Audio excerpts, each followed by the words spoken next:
Hello. Today my son has asked me to help him with his homework, where he's reading John Steinbeck's Of Mice and Men at school. You can't see it actually. Yeah. And so I thought I'd share this first chapter with you, as he asked me to reread it before we look at his homework together. So this is the first chapter from John Steinbeck's Of Mice and Men.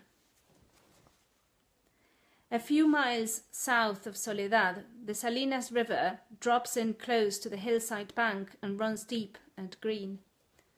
The water is warm too, for it has slipped twinkling over the yellow sands in the sunlight before reaching the narrow pool. On one side of the river, the golden foothill slopes curve up to the strong and rocky Gabilan Mountains, but on the valley side the water is lined with trees. Willows fresh and green with every spring, carrying in their lower leaf junctures the debris of the winter's flooding. And sycamores with mottled, white, recumbent limbs and branches that arch over the pool. On the sandy bank under the trees, the leaves lie deep and so crisp that a lizard makes a great skittering if he runs among them. Rabbits come out of the brush to sit on the sand in the evening, and the damp flats are covered with the night tracks of coons and with the spread pads of dogs from the ranches and with the split-wedged tracks of deer that come to drink in the dark. There is a path through the willows and among the sycamores, a path beaten hard by boys coming down from the ranches to swim in the deep pool, and beaten hard by tramps who come wearily down from the highway in the evening to jungle up near water. In front of the low horizontal limb of a giant sycamore there is an ash pile made by many fires. The limb is worn smooth by men who have sat on it. Evening of a hot day started the little wind to moving among the leaves. The shade climbed up the hills toward the top. On the sand banks the rabbits sat as quietly as little grey sculptured stones. And then from the direction of the state highway came the sound of footsteps and crisp sycamore leaves. The rabbits hurried noiselessly for cover. A stilted heron laboured up into the air and pounded downriver. For a moment the place was lifeless, and then two men emerged from the path and came into the opening by the green pool. They had walked in single file down the path, and even in the open one stayed behind the other. Both were dressed in denim trousers and in denim coats with brass buttons. Both wore black, shapeless hats, and both carried tight blanket rolls slung over their shoulders. The first man was small and quick, dark of face with restless eyes and sharp, strong features. Every part of him was defined. Small, strong hands, slender arms, a thin and bony nose. Behind him walked his opposite, a huge man, shapeless of face, with large, pale eyes, with wide, sloping shoulders. And he walked heavily, dragging his feet a little, the way a bear drags his paws. His arms did not swing at his sides, but hung loosely. The first man stopped short in the clearing, and the following nearly ran him over. He took off his hat and wiped the sweat band from his forefinger and snapped the moisture off. His huge companion dropped his blankets and flung himself down and drank from the surface of the green pool. Drank with long gulps, snorting into the water like a horse. The small man stepped nervously beside him. "Lenny," he said sharply. "Lenny, for God's sakes, don't drink so much." Lenny continued to snort into the pool. The small man leaned over and shook him by the shoulder. "Lenny, you gonna be sick like you was last night?" Lenny dipped his whole head under, hat and all, and then he sat up on the bank and his hat dripped down on his blue coat and ran down his back. "That's good," he said. "You drink some, George. You take a good big drink." He smiled happily. George unslung his bindle and dropped it gently on the bank. "I ain't sure it's good water," he said. "Looks kind of scummy." Lenny dabbled his big paw in the water and wiggled his fingers so the water arose in little splashes. Rings widened across the pool to the other side and came back again. Lenny watched them go. "Look, George, look what I done." George knelt beside the pool and drank from his hand with quick scoops. "Tastes all right," he admitted. "Don't really seem to be running, though." "You never ought to drink water when it ain't running, Lenny," he said hopelessly.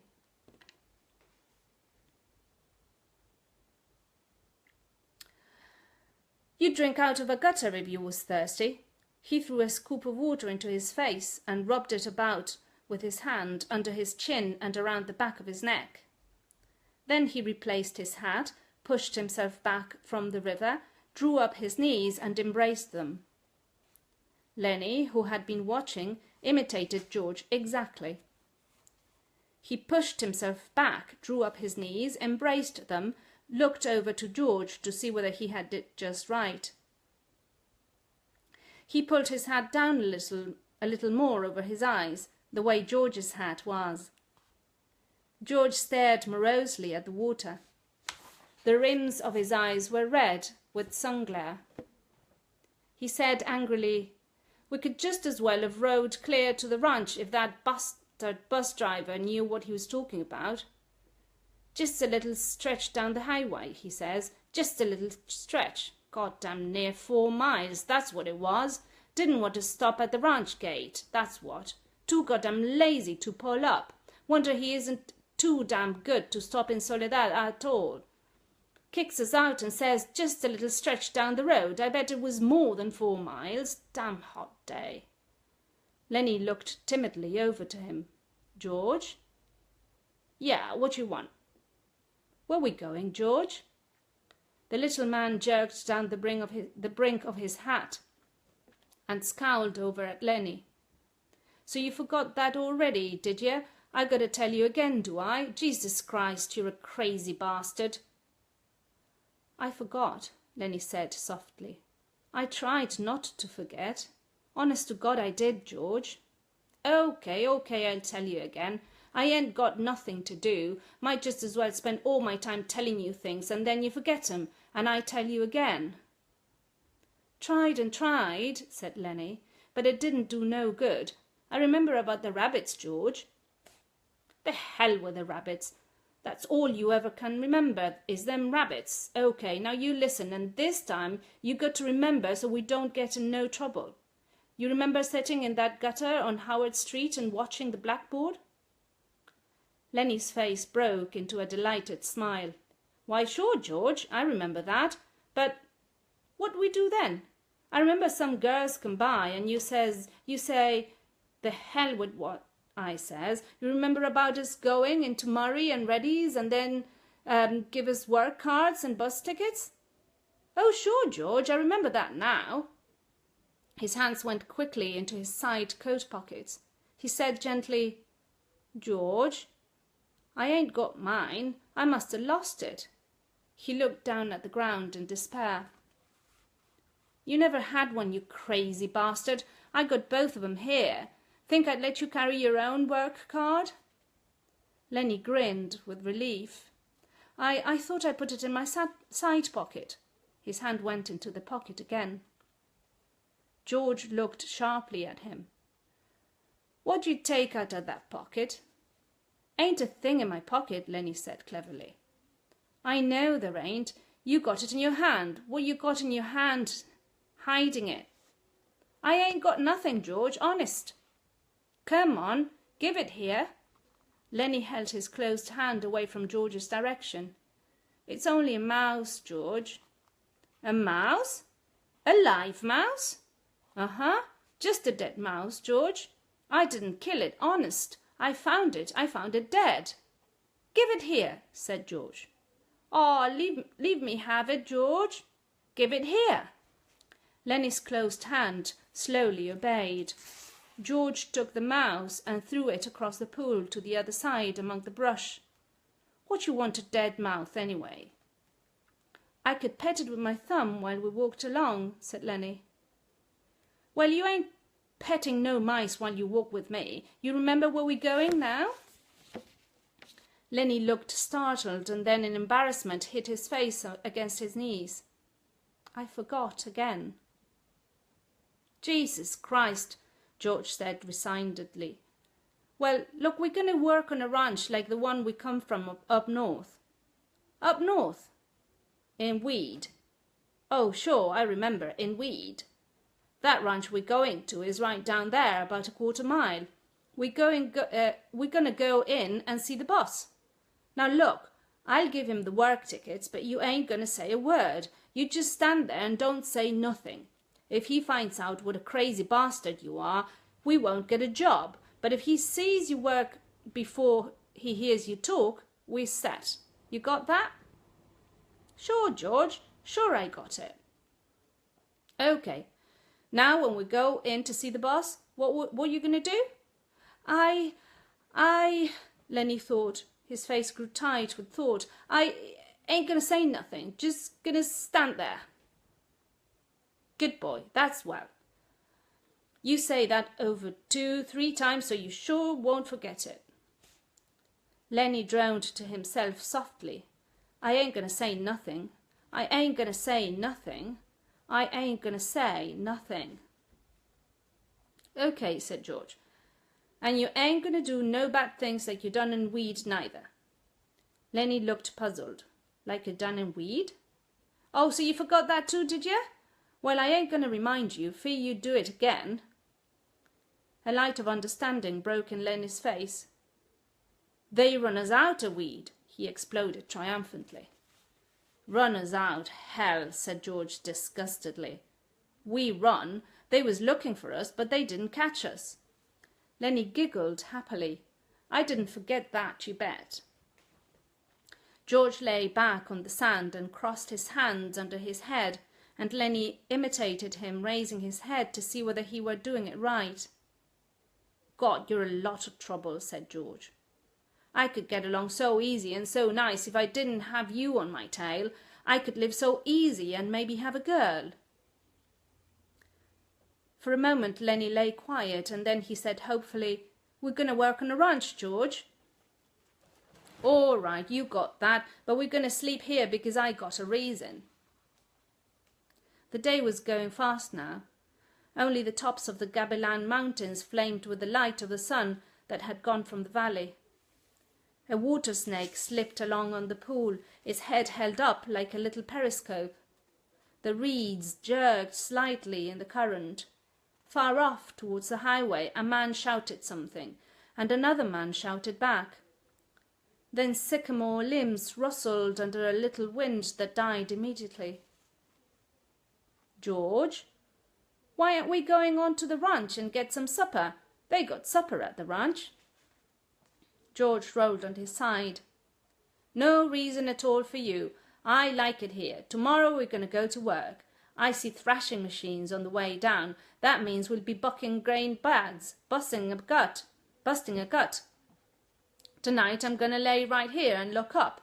I like it." Lenny got up on his knees and looked down at George. "Ain't we going to have no supper?" "Sure we are, if you gather up some dead willow sticks.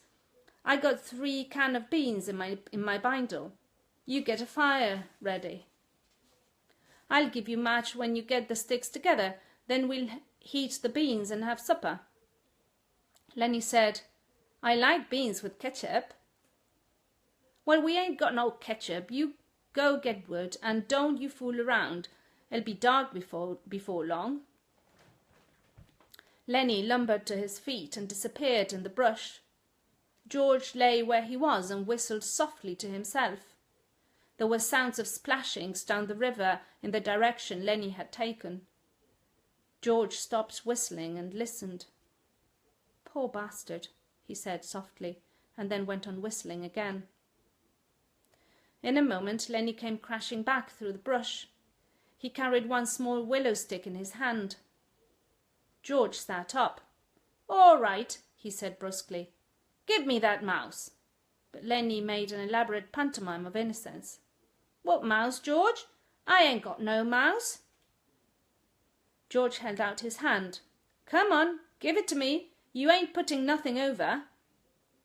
Lenny hesitated, backed away, looked wildly at the brush line as though he contemplated running for his freedom. George said coldly, "You gonna give me that mouse, or should I have to sock you?" "Give you what, George?" "You know goddamn well what. I want that mouse." Lenny reluctantly reached into his pocket. His voice broke a little.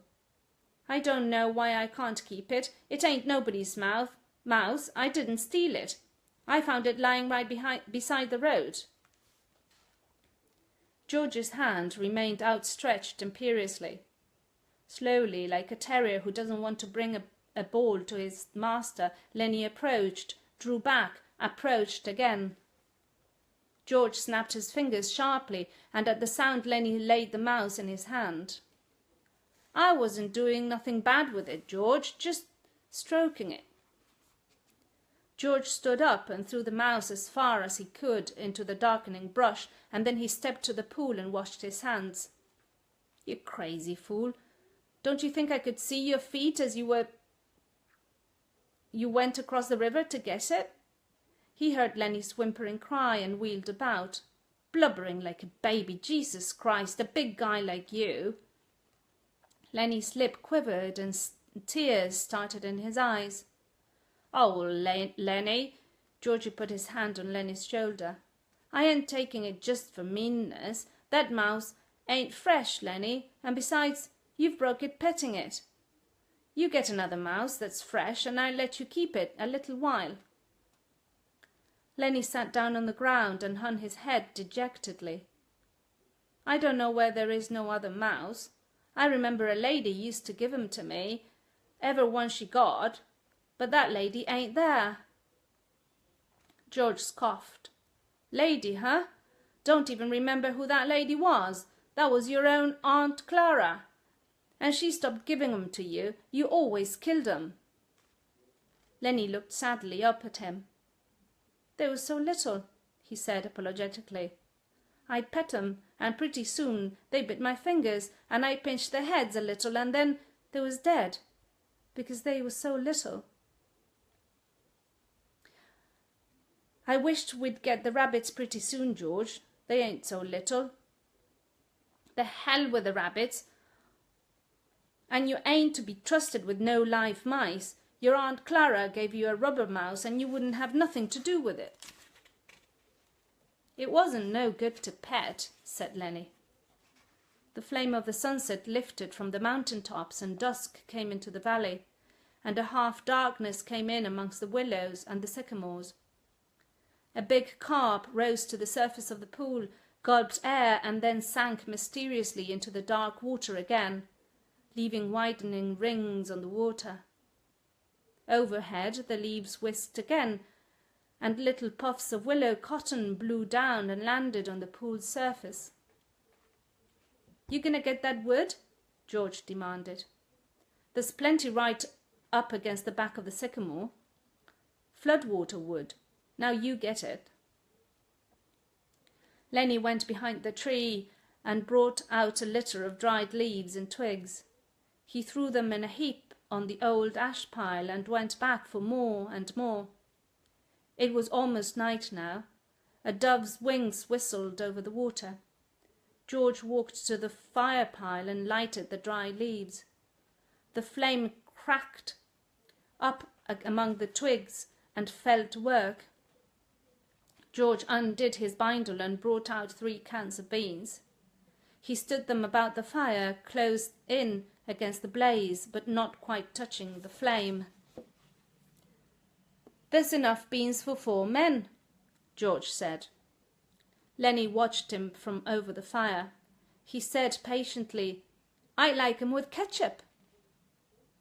"Well, we ain't got any," George exploded. "Whatever we ain't got, that's what you want. God Almighty, if I was alone I could live so easy. I could go get a job and work and no trouble, no mess at all.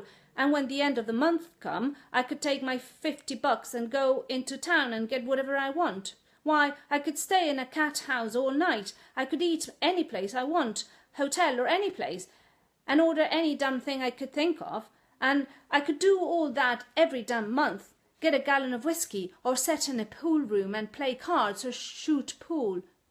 Lenny knelt and looked over the fire at the angry George, and Lenny's face was drawn with terror. "And what I got?" George went on furiously. "I got you. You can't keep a job, and you lose me every job I get. Just keep me showing all over the country all the time. And that ain't the worst. You get in trouble. You do bad things, and I got to get you out." His voice rose nearly to a shout. "You crazy son of a bitch. You keep me in hot water all the time." He took on the elaborate manner of little girls when they are mimicking one another. "Just wanted to feel the little girl's dress. Just wanted to pet it like it was a mouse." "Well, how the hell did she know you just wanted to feel her dress? She jerks back and you hold on like it was a mouse. She yells and we got to hide in an irrigation ditch all day with guys looking for us, and we got to sneak out in the dark and get out of the country. All the time something like that, all the time. I wish I could put you in a cage with about 1,000,000 mice and let you have fun." His anger left him suddenly. He looked across the fire at Lenny's anguished face, and then he looked ashamedly at the flames. It was quite dark now, but the fire lighted the trunks of the trees and the curving branches overhead. Lenny crawled slowly and cautiously around the fire until he was close to George. He sat back on his heels. George turned the bean cans so that another side faced the fire. He pretended to be unaware of Lenny so close beside him. "George?" Very softly. No answer. "George? What you want?" "I was only fooling, George. I don't want no ketchup. I wouldn't eat no ketchup if it was right here beside me." "If it was here, you could have some." "But I wouldn't eat none, George. I'd leave it all for you. You could cover your beans with it, and I wouldn't touch none of it." George still stared morosely at the fire. "When I think of the swell time I could have without you, I go nuts. I never get no peace." Lenny still knelt. He looked off into the darkness across the river.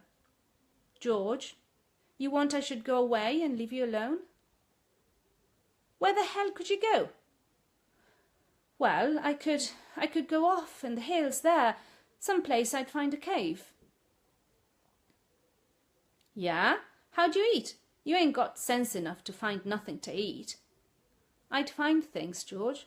I don't need no nice food with ketchup. I'd lay out in the sun and nobody'd hurt me. And I'd found a mouse. I could keep it. Nobody'd take it away from me." George looked quickly and searchingly at him. "I've been mean, ain't I?" "If you don't want me, I can go off in the hills and find a cave. I can go anyway, anytime." "No, look, I was just fooling, Lenny, 'cause I want you to stay with me. Trouble with mice is you always kill 'em." He paused. "Tell you what I'll do, Lenny. First chance I get, I'll give you a pup. Maybe you wouldn't kill it. That'd be better than mice, and you could pet it harder." Lenny avoided the bait. He had sensed his advantage. "If you don't want me, you only just got to say so, and I'll go off in those hills right there. Right up in those hills and live by myself, and I won't get no mice stole from me." George said, "I want you to stay with me, Lenny." Jesus Christ, somebody'd shoot you for a coyote if you was by yourself. No, you stay with me. Your Aunt Clara wouldn't like you running off by yourself. Even she's dead. Lenny spoke craftily. Tell me, like you'd done before. Tell you what? About the rabbits. George snapped. You ain't gonna put nothing over on me. Lenny pleaded. Come on, George, tell me, please, George, like you'd done before. You get a kick out of that, don't you? All right, I'll tell you, and then we'll eat our supper. George's voice became deeper. He repeated his words rhythmically as though he had said them many times before. Guys like us that work on ranches are the loneliest guys in the world. They got no family. They don't belong no place. They come to a ranch and work up a stake, and then they go into town and blow their stake, and the first thing you know, they're pounding their tail on some other ranch. They ain't got nothing to look ahead to.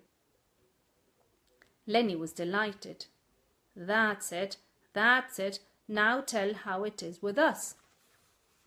George went on. With us, it ain't like that. We got a future.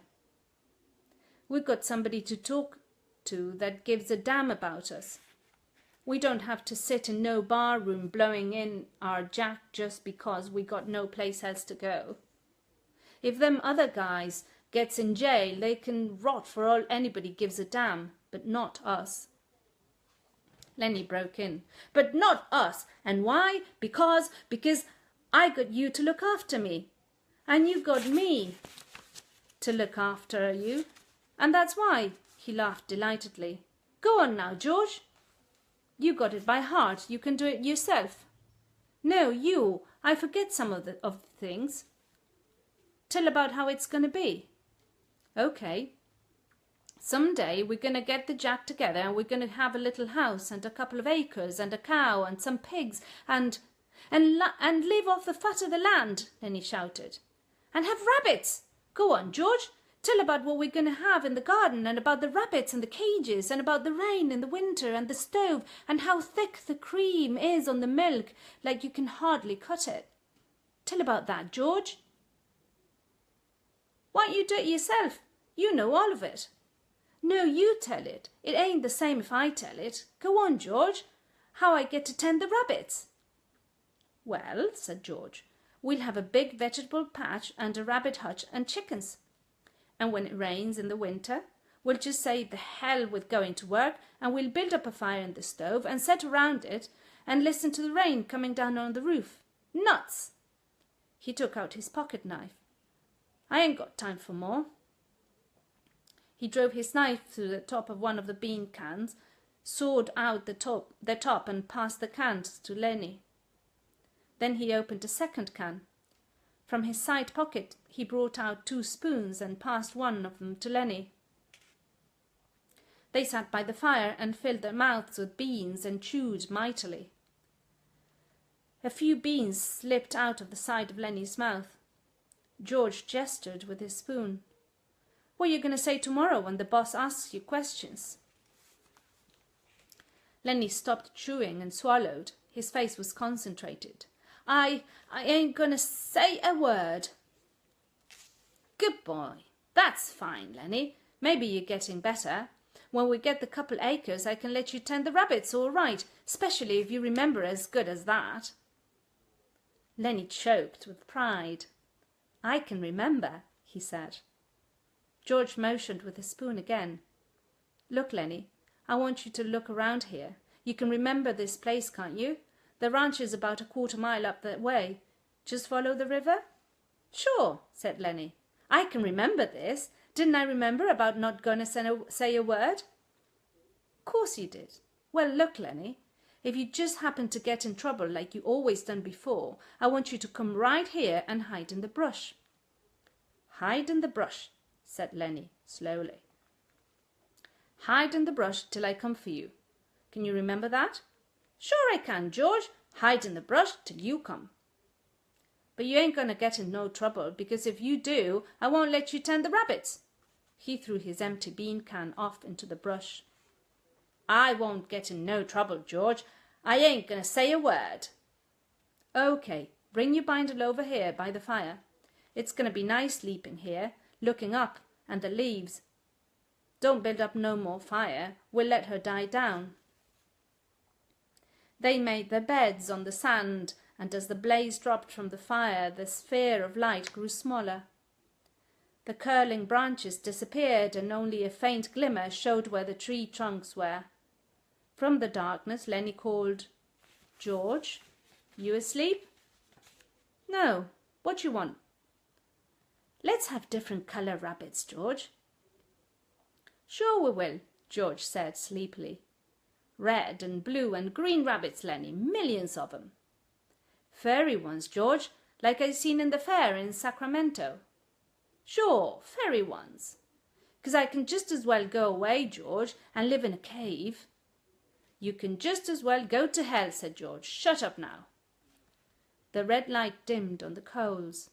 Up the hill from the river a coyote yammered, and a dog answered from the other side of the stream. The sycamore leaves whispered in a little night breeze.